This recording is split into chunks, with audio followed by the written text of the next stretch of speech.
Hello friends, കുറച്ചധികം ദിവസമായി ഞാൻ വീഡിയോസ് ഷൂട്ട് ചെയ്തിട്ടും വീഡിയോസ് പോസ്റ്റ് ചെയ്തിട്ടൊക്കെ കുറച്ചധികം ദിവസമായി. അപ്പോൾ എന്തായാലും ഒരു പോസ് ആവശ്യമായിട്ട് വന്നിരുന്നു. അപ്പം ഞാൻ വീണ്ടും റീസ്റ്റാർട്ട് ചെയ്തിരിക്കുകയാണ് പൂർവാതീത ശക്തിയോടെ, അങ്ങനെയല്ലേ പറയുന്നത്.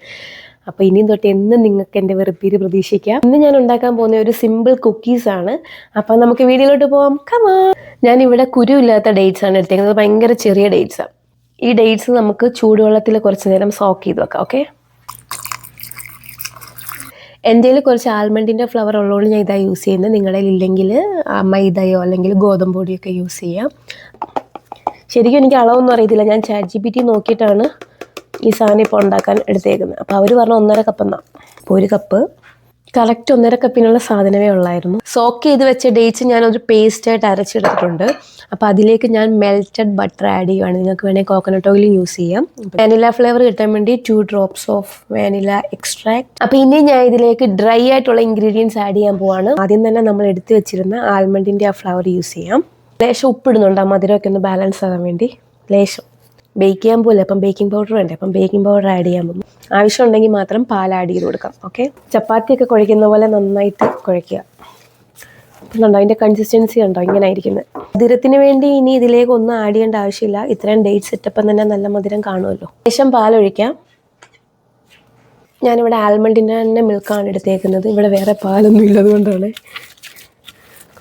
അയ്യോ, വെള്ളം കൂടിപ്പോയടാ. പാലൊഴിച്ചത് കുറച്ച് കൂടിപ്പോയി, അതുകൊണ്ട് എൻ്റെ ഇനി പൊടി ഇടാനില്ല. അപ്പോൾ ഞാൻ കുറച്ച് തേങ്ങ ഇടും, അതിനകത്ത് അഡ്ജസ്റ്റ് ചെയ്യാൻ തേങ്ങ ഇട്ടാൽ. നല്ലിനുള്ള കൊതിയായിട്ട് പാടില്ല, ഇത് മിക്കവാറും പാളിപ്പോകും തോന്നും.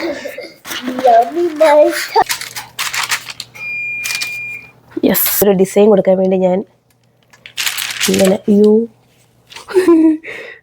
അപ്പം ഞാൻ ഇങ്ങനെ ഒരു ഡിസൈനൊക്കെ ഇട്ട് സെറ്റാക്കിയിട്ടുണ്ട്. നമുക്കിനി ഇത് ബേക്ക് ചെയ്തെടുക്കാം അല്ലേ.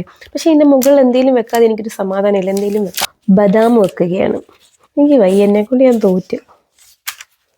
ദൈവമേ, ഇത് പാളിപ്പോയി കഴിഞ്ഞാൽ ഇത്രയും സാധനം വേസ്റ്റ് ആകത്തില്ലേ? ഇല്ല, പാളിപ്പോത്തില്ല. നമുക്ക് നോക്കാം. അപ്പം ഇതിന് ഒരനക്കവും ഇല്ലാത്തതുകൊണ്ട് ഞാനിപ്പോൾ ഒരു 3-4 പ്രാവശ്യം തുറന്ന് നോക്കി. കുറേ നേരം വെച്ചിട്ടും ഒന്നും ആയിട്ടില്ല. പക്ഷേ ഒരു കാര്യമായി.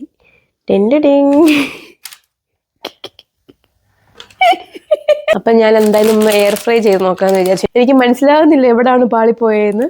എന്തായാലും കളയാൻ പറ്റത്തില്ലല്ലോ. ശരിക്കും അടിവശം ഇച്ചിരി കരിഞ്ഞു എന്നുള്ളത് മാറ്റി വെച്ചാൽ ഇറ്റ്സ് ഗുഡ്. കാരണം നല്ല ടേസ്റ്റ്. നോക്കിക്കേ, പാളിപ്പോയ കുക്കീസിനെ ഞാൻ എയർ ഫ്രൈ ചെയ്ത് നന്നാക്കി എടുത്തു. ഇത് കണ്ടോ, കറക്റ്റ് നമ്മുടെ കുക്കീസൊക്കെ കിട്ടുന്ന പോലെ നല്ല ബ്രൗൺ കളറിൽ കിട്ടി. ആദ്യമേ എയർ ഫ്രൈ ചെയ്താൽ മതിയായിരുന്നു എന്നിപ്പം തോന്നി. അപ്പം ഞാൻ ആദ്യമായിട്ട് ഉണ്ടാക്കിക്കൊണ്ട് ഞാൻ പറയുമല്ല, നല്ല ടേസ്റ്റ് ഉണ്ട്.